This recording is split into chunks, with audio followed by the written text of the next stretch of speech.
Hello guys र आज पनि तपाईहरुसँग म नयाँ रेसिपी लिएर आएको छु है। र प्याज र टमाटर चाहिँ मैले चप गरिसकेको छु। आलु पनि धोएर क्युब्स बनाएको छु है।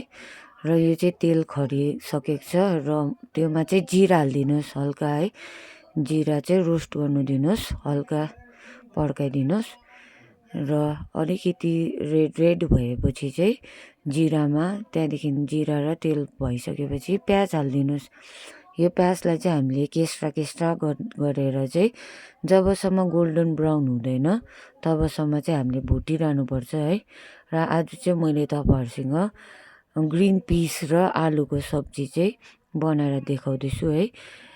र मटर र आलुको कस्तो लाग्छ हजुरहरु कमेन्ट गरिदिनुस् होला है। म चाहिँ स्टेप बाइ स्टेप देखाउँदैछु। यो चाहिँ अब रेड भइसकेको छ, हल्का गोल्डन ब्राउन भइसकेको छ र त्यसमा चाहिँ अदुवा लसुनको पेस्ट हाल्दिनुस् है। म चाहिँ अलरेडी बनाएर राखेको हुन्छु अदुवा र लसुनको पेस्ट। र यसरी चाहिँ हल्का भुटिदिनुस् त्यसलाई चाहिँ। त्यहाँदेखिको यो रेड भएर हल्का रेड हुन्छ त्यसपछि चाहिँ तपाईले टमाटर हाल्दिनुस्। टमाटो हालेर त्यसलाई पनि मज्जाले चलाइदिनुस् है। मज्जाले चलाएपछि चाहिँ त्यहाँदेखि चाहिँ अब मसला हाल्दिनुस्।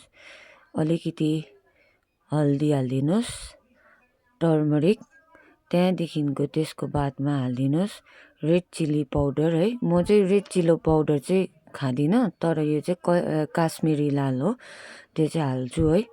तिखा लाल चाहिँ हाल्दिनँ म, जसले पिरो खानुहुन्छ त्यसले हाल्नु सक्नुहुन्छ। यो चाहिँ हो तपाईको धनिया पाउडर हाल्दिनुस्। र अब चाहिँ जिरा पाउडर हाल्दिनुस्।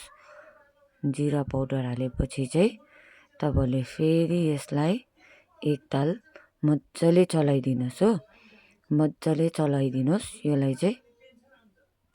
मसला चाहिँ मज्जाले पाक्यो भने चाहिँ सब्जी पनि मिठो हुन्छ भनेर चाहिँ अब सुनेकै छु है मैले पनि। त्यही भएर चाहिँ मसला म मज्जाले पकाउँछु।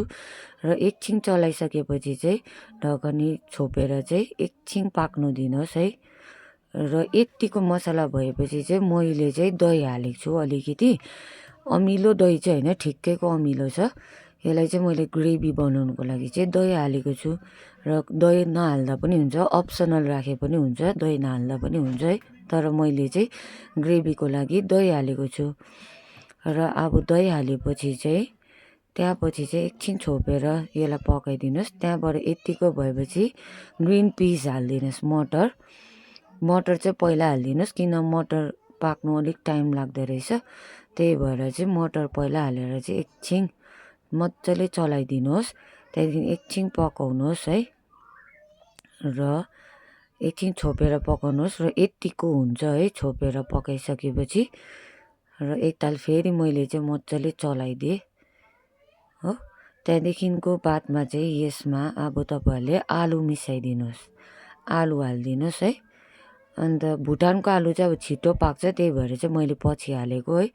र यसमा स्वाद अनुसार नुन हाल्दिनुहोस्। तपाईहरुले कति हाल्नुहुन्छ है, टेस्टको लागि अब हाल्दिनुहोस् नुन। नुन हालिसकेपछि चाहिँ तपाईहरुले फेरि यसलाई चाहिँ एकताल मज्जाले चलाइदिनुहोस् हो।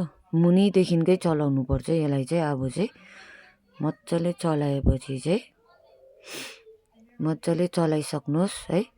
मुनिदेखिकै मज्जाले मसलाहरू माथिसम्म आउनुपर्छ।